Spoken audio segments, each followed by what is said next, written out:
Hello everyone, स्वागत करुच्छे YouTube channel Odisha study hub रे। तो पे गत क्लास आम आलोचना करथिला +3 second semester political science honours core paper 3 बुझेला। तो आज आम कोर पेपर 4 को आलोचना करवा, जोटा कि तुम्हें मेजर पेपर कहूच पे मेजर पेपर बुझेला।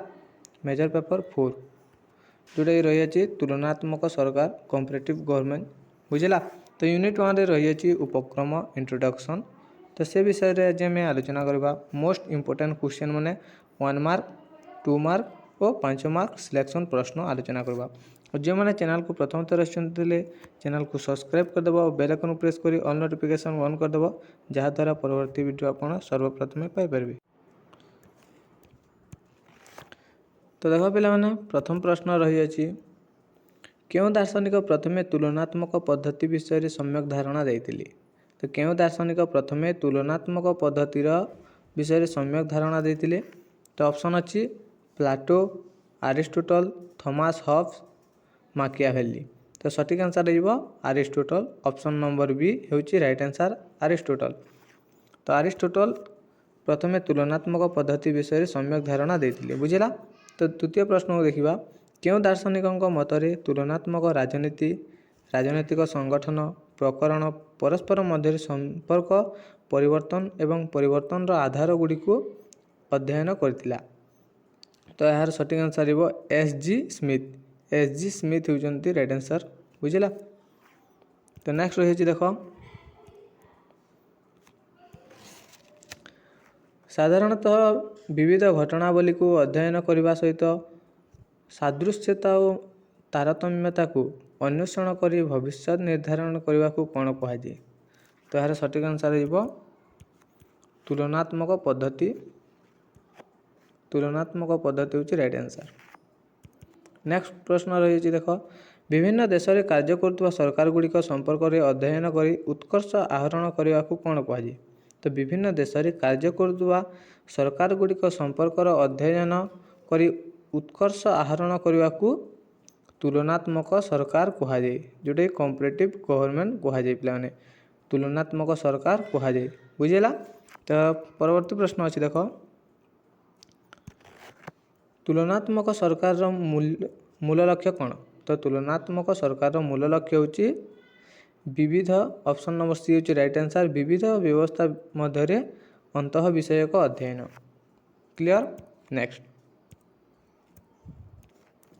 तो देखिबा परवर्ती प्रश्न रही अछि क्यों दशंधि तुलनात्मक पद्धति एक विषय वस्तु भाव में ग्रहण योग्य होता। तो क्यों दशंधि तुलनात्मक पद्धति एक विषय वस्तु भाव में ग्रहण योग्य होता ना आंसर हो 1950 दशंधि। तो 1950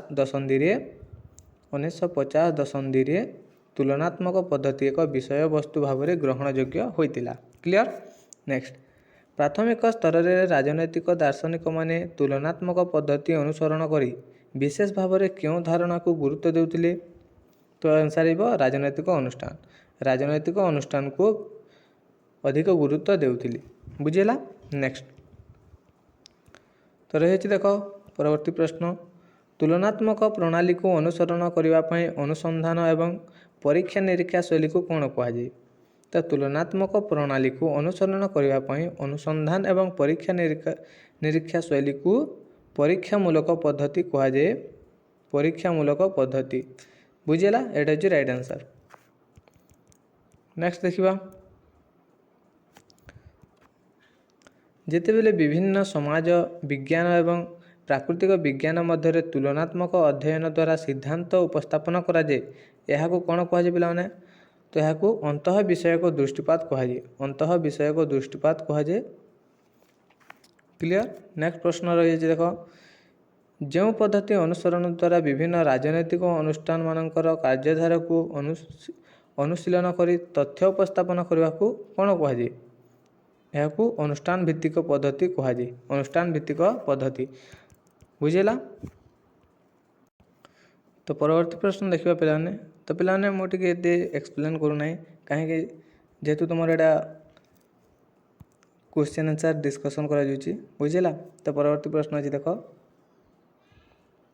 तो ये तो कहला 11 नंबर देखिए साधारणतः अनुष्ठानवाद सर्वप्रथमे क्यों दार्शनिक प्रसार करथिले साधारणतः अनुष्ठानवाद सर्वप्रथमे क्यों दार्शनिक प्रसार करथिले ना अरिस्टोटल सर्वप्रथमे प्रसार करथिले बुझेला। नेक्स्ट 12 नंबर अच्छी देख अनुष्ठानवादर व्याख्याकार हर्मन फिनर क्यों मसीह प्रसिद्ध पुस्तक the theory of political of modern government रचना करथिले यह 1932 रचना करथिले बुझेला। नेक्स्ट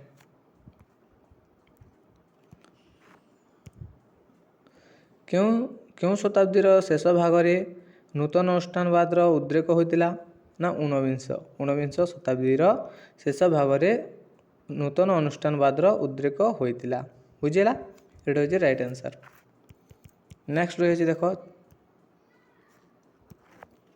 निर्दिष्ट नीति नियम आधार रे प्रत्येक अनुष्ठान परस्पर मध्य समन्वय रक्षा करने पूर्वक यार प्रयोगात्मक दिग को कौन कहुए यार प्रयोगात्मक दिग को नूतन अनुष्ठानवाद कहुए नूतन अनुष्ठानवाद बुझेला। नेक्स्ट अनुष्ठान व्यक्ति मध्य समन्वय रक्षा करा सामयिक परिवर्तन को गुरुत्व देउथबा आदर्श को कौन कहुए ना संरचनात्मक अनुष्ठानवाद कहुए संरचनात्मक अनुष्ठानवाद बुझेला। नेक्स्ट प्रश्न रही देख पे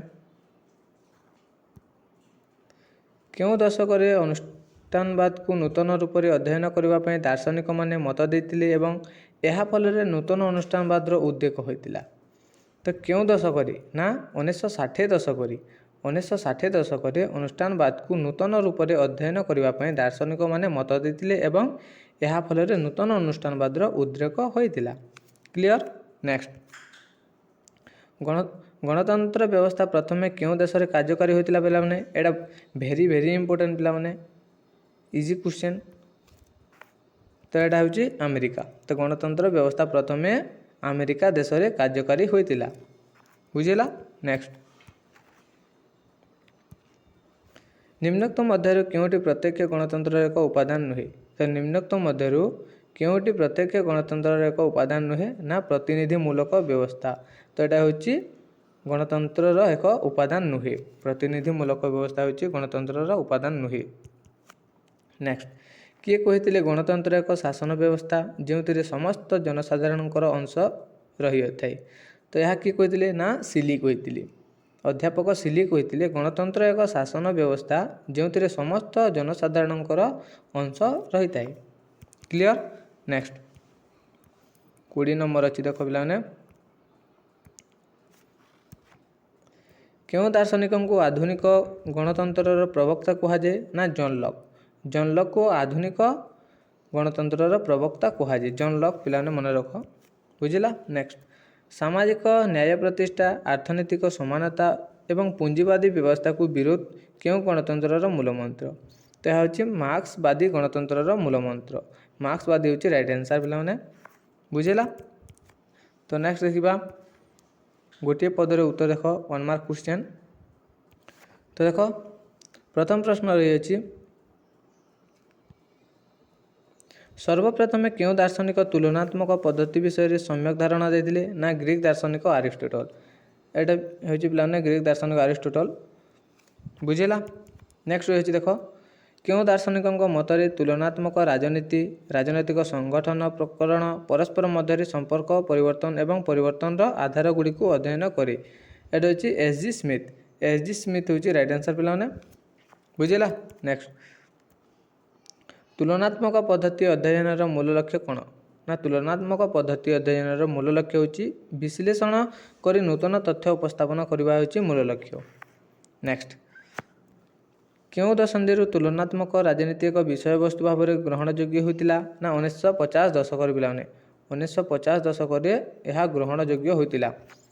तो परवर्ती प्रश्न अच्छी देख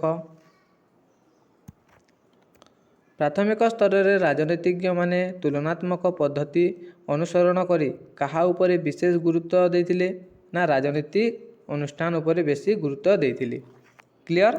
नेक्स्ट तुलनात्मक पद्धति अनुसरण करुवा दार्शनिक David Easton Gabriel Almond Coleman Lasswell, Robert Dahl ଇତ୍ୟାଦି କେଉଁ ସ୍ତରର ଅନ୍ତର୍ଭୁକ୍ତ? ନା ରୂପାନ୍ତରିତ ବା ମାର୍ଜିତ ସ୍ତରର ଅନ୍ତର୍ଭୁକ୍ତ। ବୁଝିଲା? ନେକ୍ସଟ, ତୁଳନାତ୍ମକ ରାଜନୀତିକୁ ଅଧ୍ୟୟନ କରିବା ପାଇଁ ବ୍ୟାପକ ଅନୁସନ୍ଧାନ ଏବଂ ପରୀକ୍ଷା ନିରୀକ୍ଷା ଶୈଳୀକୁ କ'ଣ କୁହାଯାଏ? ଏହାକୁ ପରୀକ୍ଷାମୂଳକ ପଦ୍ଧତି କୁହାଯାଏ। ବୁଝିଲା? ତ ଏଇଟା ପୂର୍ବରୁ ବି ଆଲୋଚନା କରାଯାଉଛି, ତ ଟିକେ ଦେଖିଦେବ ସେଠି ବି। ତ ଦେଖ 8 ନମ୍ବର ପ୍ରଶ୍ନ ରହିଛି, ଯେତେବେଳେ ବିବିଧ ସମାଜ ବିଜ୍ଞାନ ଏବଂ ପ୍ରାକୃତିକ ବିଜ୍ଞାନ ମଧ୍ୟରେ ତୁଳନାତ୍ମକ ଅଧ୍ୟୟନ ଦ୍ୱାରା ସିଦ୍ଧାନ୍ତ ଉପସ୍ଥାପନ କରିବାକୁ ଏହା କ'ଣ କୁହାଯାଏ? ନା ଅନ୍ତଃ ବିଷୟକ ଦୃଷ୍ଟିପାତ କୁହାଯାଏ। ଅନ୍ତଃ ବିଷୟକ ଦୃଷ୍ଟିପାତ। ନେକ୍ସଟ ରହିଛି ଦେଖ, କେଉଁ ଦାର୍ଶନିକଙ୍କ ମତରେ ରାଜନୈତିକ ଅନୁଷ୍ଠାନ ଓ ସରକାରଙ୍କ ପ୍ରକରଣର ଅଧ୍ୟୟନ ତୁଳନାତ୍ମକ ରାଜନୀତି ନାମରେ କାର୍ଯ୍ୟକାରୀ ହୋଇଥିଲା? ନା ଏଡୱାର୍ଡ ଫ୍ରିମ୍ୟାନ୍। ଏଡୱାର୍ଡ ଫ୍ରିମ୍ୟାନ୍ ହେଉଛି ଏହାର ରାଇଟ୍ ଆନ୍ସର। ବୁଝିଲା? ନେକ୍ସଟ, କେଉଁ ପଦ୍ଧତି ଅନୁସରଣ ଦ୍ୱାରା ବିଭିନ୍ନ ରାଜନୈତିକ ଅନୁଷ୍ଠାନମାନଙ୍କର କାର୍ଯ୍ୟଧାରାକୁ ଅନୁଶୀଳନ କରି ତଥ୍ୟ ଉପସ୍ଥାପନ କରାଯାଏ? ଏହାକୁ କ'ଣ କୁହାଯାଏ? ନା ଏହାକୁ ଆନୁଷ୍ଠାନିକ ପଦ୍ଧତି କୁହାଯାଏ। ଆନୁଷ୍ଠାନିକ ପଦ୍ଧତି କୁହାଯାଏ। ନେକ୍ସଟ ରହିଛି, ସାଧାରଣତଃ ଅନୁଷ୍ଠାନବାଦ ସର୍ବପ୍ରଥମେ କେଉଁ ଦାର୍ଶନିକ ପ୍ରସାର କରିଥିଲେ? ନା ଆରିଷ୍ଟଟଲ। ଏହାର ଆନ୍ସର ହେଉଛି ଆରିଷ୍ଟଟଲ। ନେକ୍ସଟ, ପାରମ୍ପରିକ ଅନୁଷ୍ଠାନବାଦର ବିଶେଷତଃ କେଉଁ ତଥ୍ୟ ଉପରେ ପର୍ଯ୍ୟବସିତ? ନା ରାଜନୈତିକ ଅନୁଷ୍ଠାନମାନଙ୍କର ଅନ୍ତଃ ବିଷୟକ ଅଧ୍ୟୟନ ଉପରେ ପର୍ଯ୍ୟବସିତ। ବୁଝିଲା? ନେକ୍ସଟ ରହିଛି ଦେଖ, ନୂତନ ଅନୁଷ୍ଠାନବାଦ କେଉଁ ଶତାବ୍ଦୀର ଶେଷ ଭାଗରେ ପ୍ରସାର ଲାଭ କରିଥିଲା? ନା 19 ଶତାବ୍ଦୀରେ ପ୍ରସାର ଲାଭ କରିଥିଲା। 19 ଶତାବ୍ଦୀ। ବୁଝିଲା? ନେକ୍ସଟ ରହିଛି ଦେଖ,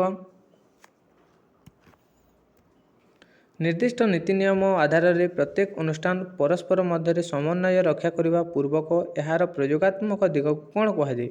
ଏହାର ପ୍ରଯୋଗାତ୍ମକ ଦିଗକୁ ନୂତନ ଅନୁଷ୍ଠାନବାଦ କୁହାଯାଏ। ନୂତନ ଅନୁଷ୍ଠାନବାଦ। ନେକ୍ସଟ ରହିଛି ଦେଖ, ଅନୁଷ୍ଠାନ ଓ ବ୍ୟକ୍ତି ମଧ୍ୟରେ ସମନ୍ୱୟ ରକ୍ଷା କରାଯାଏ ସାମାଜିକ ପରିବର୍ତ୍ତନକୁ ଗୁରୁତ୍ୱ ଦେଉଥିବା ଆଦର୍ଶକୁ କ'ଣ କୁହାଯାଏ? ନା ସଂରଚନାତ୍ମକ ଅନୁଷ୍ଠାନବାଦ କୁହାଯାଏ। ବୁଝିଲା? ନେକ୍ସଟ, କେଉଁ ଦଶକରେ ନୂତନ ଅନୁଷ୍ଠାନବାଦର ଉଦ୍ରେକ ହୋଇଥିଲା? ନା 1960 ଦଶକରେ। 1960 ଦଶକରେ ଉଦ୍ରେକ ହୋଇଥିଲା। ବୁଝିଲା? ନେକ୍ସଟ ରହିଛି ଦେଖ, ଗଣତନ୍ତ୍ର ବ୍ୟବସ୍ଥା ପ୍ରଥମେ କେଉଁ ଦେଶରେ କାର୍ଯ୍ୟକାରୀ ହୋଇଥିଲା ପିଲାମାନେ? ତ ଗଣତନ୍ତ୍ର ବ୍ୟବସ୍ଥା ସର୍ବପ୍ରଥମେ ଆମେରିକାରେ କାର୍ଯ୍ୟକାରୀ ହୋଇଥିଲା। ଆମେରିକାରେ ହୋଇଥିଲା। ବୁଝିଲା?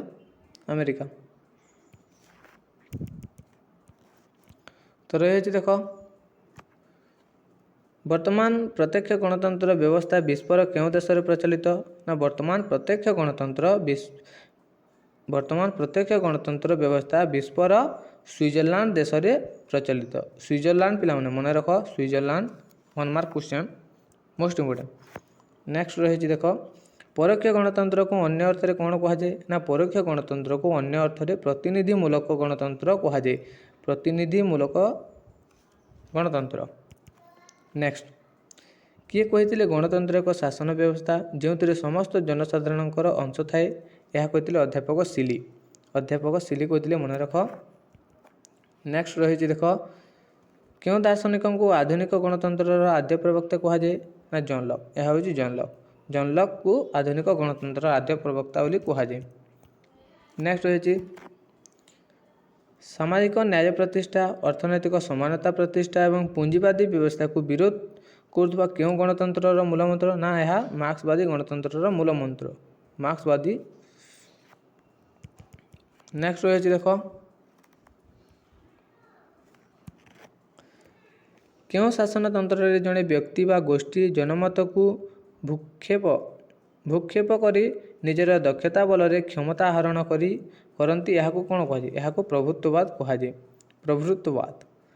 ନେକ୍ସଟ ରହିଛି, ଏକ ଗଣତାନ୍ତ୍ରିକ ବ୍ୟବସ୍ଥାରେ ଜନମତ ଆହରଣ ପୂର୍ବକ ଏକ ସଂଖ୍ୟାଗରିଷ୍ଠ ସରକାର ଅଖଣ୍ଡ କ୍ଷମତାର ପ୍ରାପ୍ତ ହୋଇ ଜନମତକୁ ଭୂକ୍ଷେତ୍ର କଲେ ଏହାକୁ କ'ଣ କୁହାଯାଏ? ଏହାକୁ ଗଣତାନ୍ତ୍ରିକ ପ୍ରଭୁତ୍ୱବାଦ କୁହାଯାଏ। ନେକ୍ସଟ ରହିଛି, ସାଧାରଣତଃ ପ୍ରଭୁତ୍ୱବାଦ କି ପ୍ରକାର ଶାସନତନ୍ତ୍ରକୁ ବିଶ୍ୱାସ କରିଥାଏ? ନିରଙ୍କୁଶ ଶାସନକୁ। ତ ପ୍ରଭୁତ୍ୱବାଦ ନିରଙ୍କୁଶ ଶାସନ ବ୍ୟବସ୍ଥାକୁ ବିଶ୍ୱାସ କରିଥାଏ। କ୍ଲିଅର? ନେକ୍ସଟ ରହିଛି ଦେଖ, ଏକ ପ୍ରଭୁତ୍ୱବାଦୀ ଶାସନ ବ୍ୟବସ୍ଥାରେ ଜନସାଧାରଣଙ୍କ ଅଧିକାର କି ରୂପରେ ରହିଥାଏ ନା ସଙ୍କୁଚିତ ରୂପରେ ରହିଥାଏ। ପିଲାମାନେ ମନେ ରଖ, ସଙ୍କୁଚିତ ରୂପରେ। ନେକ୍ସଟ, ପ୍ରଭୁତ୍ୱବାଦୀ ଶାସନ ବ୍ୟବସ୍ଥାରେ ସରକାର କାହା ମାଧ୍ୟମରେ ଜନମତଙ୍କୁ ଦମନ କରନ୍ତି? କ୍ଷମତା ମାଧ୍ୟମରେ। ଏହାର ଆନ୍ସର ହେଉଛି କ୍ଷମତା ମାଧ୍ୟମରେ। ଶେଷ ପ୍ରଶ୍ନ ରହିଅଛି, ପ୍ରଭୁତ୍ୱବାଦ କାହାର ପରିପନ୍ଥୀ ଅଟେ? ଏଟା ହେଉଛି ଗଣତନ୍ତ୍ର ପିଲାମାନେ, ଡେମୋକ୍ରେସି। ଡେମୋକ୍ରେସି ପିଲାମାନେ ବୁଝିଲା। ତ ପିଲାମାନେ ଏଇଟା ଥିଲା ତୁମର +3 ସେକେଣ୍ଡ ସେମିଷ୍ଟର ପଲିଟିକାଲ ସାଇନ୍ସ ଅନର୍ସର କୋର୍ ପେପର 4, ଯେଉଁଟାକି ତୁମେ ମେଜର ପେପର କହୁଛ। ତ ୟୁନିଟ୍ 1ରୁ 1 ମାର୍କ ସିଲେକ୍ସନ୍ ପ୍ରଶ୍ନ ଆଲୋଚନା କଲା। ତ ନେକ୍ସଟ କ୍ଲାସ୍ରେ ଆମେ 2 ମାର୍କ ସିଲେକ୍ସନ୍ ପ୍ରଶ୍ନ ଆମେ ଆଲୋଚନା କରିବା। ତ ଆଶା କରୁଛି ଭିଡ଼ିଓଟି ଭଲ ହେଇଥିବ। ଭିଡ଼ିଓଟି ଭଲ ହେଇଥିଲେ ତୁମ ସାଙ୍ଗସାଥିମାନଙ୍କୁ ସେୟାର କରିଦେବ, ଯାହାଦ୍ୱାରା ସେମାନେ ମଧ୍ୟ ଉପକୃତ ହୋଇପାରିବେ। ଧନ୍ୟବାଦ।